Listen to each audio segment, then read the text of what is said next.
So I know you're coming off the spring where you won a leaders or the most valuable player award, and I think you spoke to us late in the spring, and I read a lot of the interviews that you did with ESPN. It sounds like you're in a really good place right now. I mean, you sound good, and you just talk about how you've come along in the last 6 months. I mean, this all started with just progressing as an athlete, as a football player.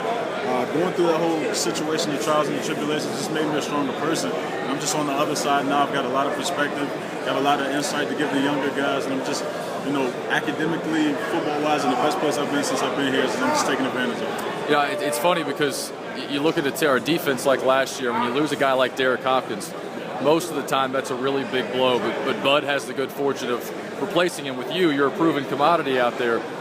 How much does it excite you to play alongside Luther? Because as good as Derek was, you do some things differently than he does. I mean, it's great to play alongside Luther because he's so explosive, and when you can replicate that on the other side and complement that, I think you got a chance to be very explosive. We've got lofty goals as a defensive line, and I think we're going to meet those expectations. But it all comes back to plugging in guys. We've got a culture of having a strong defensive line, and I think we're going to continue that. How do you handle or deal with the expectations of? I guess trying to live up to last year's defense. Even though the season was a little bit disappointing in terms of win totals, that defense was a championship caliber defense. So how do you live up to that?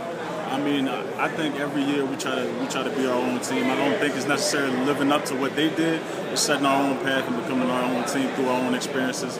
And we'll get the hang of it. We just have to get our footing under us. We're looking explosive.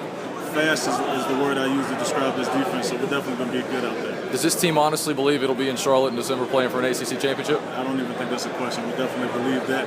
But, we can't look too far ahead. It's got to be a week-to-week process, and we'll get there. Thank you, Corey.